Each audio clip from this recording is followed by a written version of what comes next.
Greetings, my friends. Today we're going to make some beads that are really simple and pretty. I'm using souffle because it's light and comfortable to wear, and I'm going to coat them with my new Tiny Pandora Deep Shine UV finish. This is a brush-on finish, and I think it's going to save you a lot of grief, especially with bead making and making other curved surfaces shine the way I know you want to. So I hope you enjoy it. Let's check it out. I'm starting today with some one color complex cane I made with souffle in royalty, and then just black and white, the poppy seed and igloo in souffle. As I said, it's really light and comfortable to wear. It does have a matte finish, which I love for lots of things, but I wanted to shine these up so I can show you that you can shine up souffle. So I'm cutting 7 diamond shapes out with just a baggie over that strip. That's a number 2 strip that's folded over, so it's 2 layers of number 2, which is my second thickest setting. And I cut through the bag to get a nice rounded edge on those. Just looks nice in the finished bead. I'm going to make 7 of those. The center one is this one. That's what it's going to turn out like. And I've got a ring on each side and down in the middle. And that's so that I can maybe hang a little charm there in the end. I got to break it to you, I don't have a picture of the finished necklace. I lost the necklace before I got a picture of it. I think that's kind of amazing that you can do that, and I still do that. Anyway, here's the way that I made the beads. I put them face down on a cane slice, and that way I can get it centered up pretty well. And then just gently coax the edges in.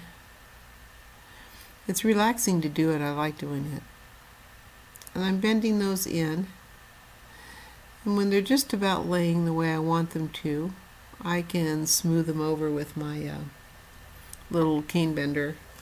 Those light rods are kind of cool for that. They get in smaller spaces. They're a little bit easier to roll with than a full-size roller.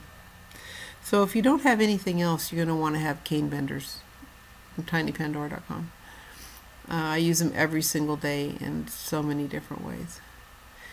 Anyway, so I'm going to bend that edge over a little bit, and I'm going to trim up the points with scissors.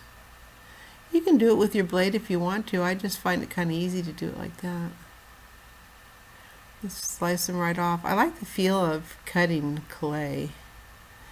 I don't know, there's not too much about touching clay that I don't like, I guess. But this, the souffle has this kind of velvety texture. I don't know. I kind of like touching it more than I usually do. Anyway, you're going to even that up. Just get it nice and neat. And kind of tuck in the corners. They're not going to be having any sanding or anything. So when I get finished with something like this, once I've got it just the way I want it, I kind of pat it softly with my pad of my finger and make it nice and smooth toward the end there. Now to put this bottom on, I just add that slice and just cut around it. You could try to curl it up and match it and do a bunch of stuff. I tried that the first time, and it really wasn't worth the trouble. You couldn't see where the patterns start and stop very well. Not enough to go through that much trouble. So I just laid it on a piece of cane, made sure that it was lined up, you know, that it looked symmetrical on the bottom to the top. And that seemed to be plenty for this. I'll take my roller, my little cane bender, and just make that seam blend. Pretty easy to do.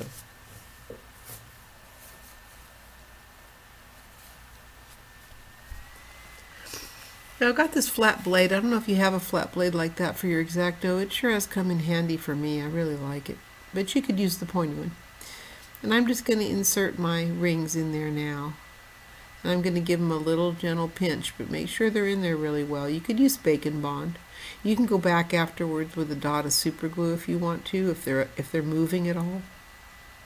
You'll see what you want to do depending on how tight a, fit you get in there. But just make sure they're secure, of course. You don't want it to fall apart. You do that 6 plain, 6 with 2 rings, 1 with 3 rings. And once they're baked and cooled, you can coat them. This is a Deep Shine. You get that bottle of Deep Shine, you get instructions, and you get cups and a brush. This little bowl here was super easy to do, and it looks like porcelain. And what I like about it is that this stuff does not run at all. So if you're doing a bowl, you're doing a bracelet,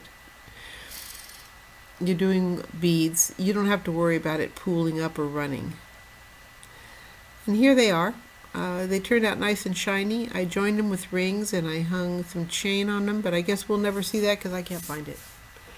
I'll see you next time. Thanks for stopping in. Bye-bye.